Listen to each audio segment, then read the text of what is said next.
Hello, my name is David Mahalik. This is Rodney McKelvey here at Fort Defiance Industries. In this video, we're going to talk about rebuilding the water recovery system pump on the P2131 sterilizer. So the tools you're going to need a 1/16 inch wrench. You're going to need a 1 1/8 inch wrench. You're going to need a 9/16 inch wrench. You're going to need a 1/2 inch wrench. And you're going to need an 11/32 wrench. You need a large flathead screwdriver, medium Phillips head screwdriver.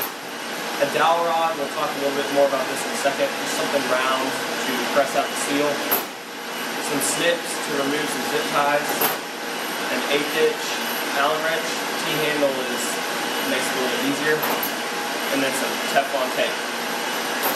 So we're going to zoom in here in a second and we'll talk about how to unwire it and remove the pump. Alright, so before Rodney gets started here, a few notes. You're going to want the water recovery system to be fully drained and have all the water out, so when you remove the pump, no water drains out.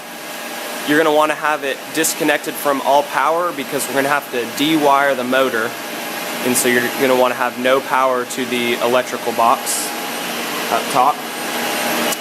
And then finally, you're going to want to have the panels off. So we have all the panels removed, and I think we're ready to start. So step one, Rodney is going to clip the zip ties, and there's 6 total zip ties that you're going to remove. That way he can get the motor power cable. So he's going to kind of isolate the motor power cable. It's in cord grip 1. So he is going to loosen the cord grip with a Phillips screwdriver. Now he's going to remove all the connections. So he's going to take the ground off. So he's going to remove the nut with an 11/32 wrench.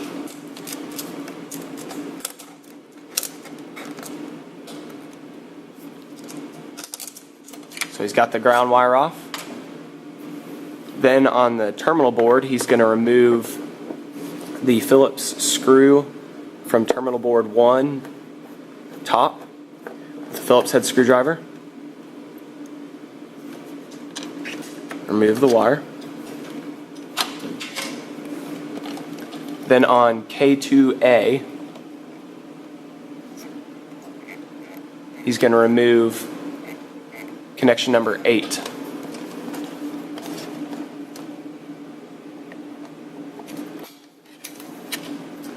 Connection number 8 is right there on the bottom. So it's the bottom right terminal on K2A. So he's got his 3 wires removed, and he's gonna pull the cable through. Now he's going to remove the plumbing. So he's going to disconnect the hose that connects the pump to the water tank.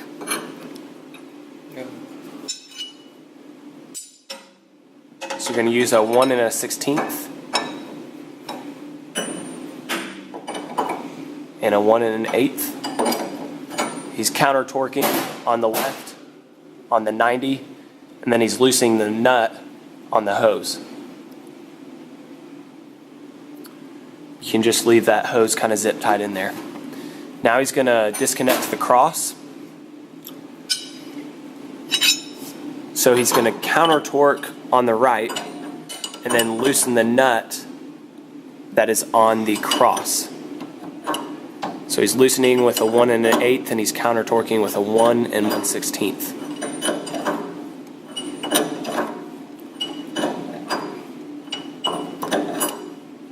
Very important not to loosen the large MPT fitting that goes into the pump. So again, he's just loosening the nut that connects to the cross. Right, so he's got that. You kind of just set the valve assembly to the side. It'll kind of just float there, and all that can stay tight, so you don't have to remove any of those. Now he's going to remove the motor mounting bolts. with a 9/16, I believe, or ½ inch. 9/16. So there's 4 of them, 2 on this side and then 2 on the other side that are a little more difficult to get to. Try to keep track of the flat and lock washer. So he's going to finish removing the screws. Now he's going to gently slide the pump out of place.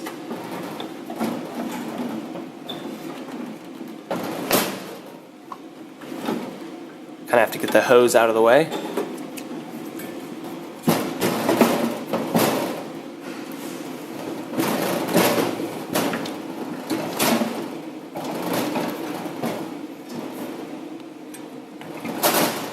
Should slide right out of there.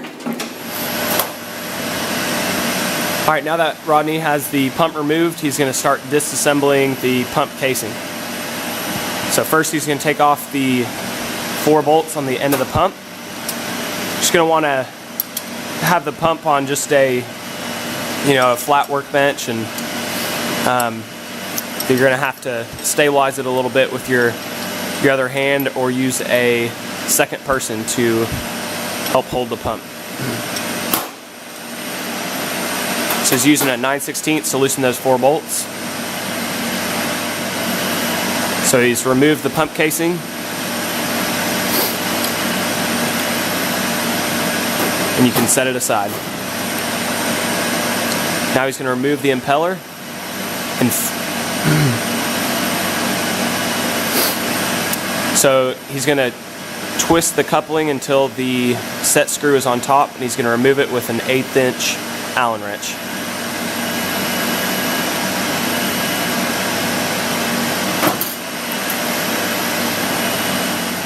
Alright, so Rodney is going to loosen the hub right here from the motor shaft. So he's going to install the impeller backwards, align the key, and then he has a large flathead to counter torque in the back of the motor. And then he's just going to spin the impeller and loosen the hub off the motor shaft. So now it's loose, he can spin it the rest of the way off.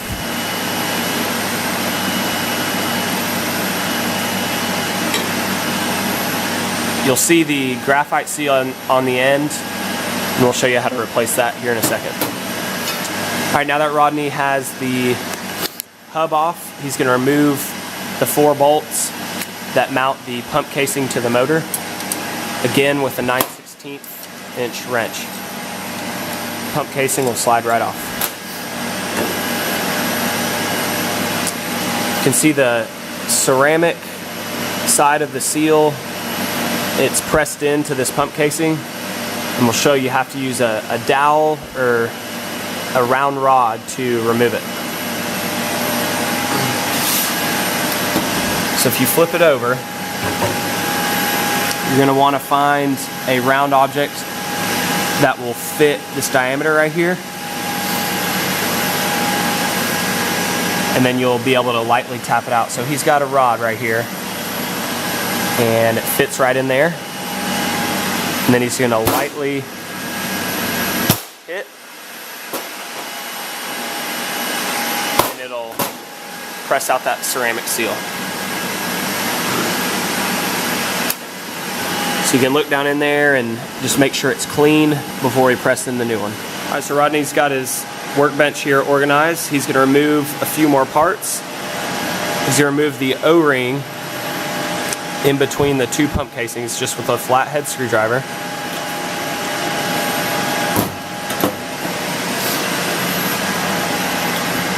And now he's going to remove the graphite side of the mechanical seal. You just kind of press up with your thumbs and fingers, kind of work it off, slide back and forth, and it will slide right off. So it comes with 2 washers and the graphite side of the mechanical seal.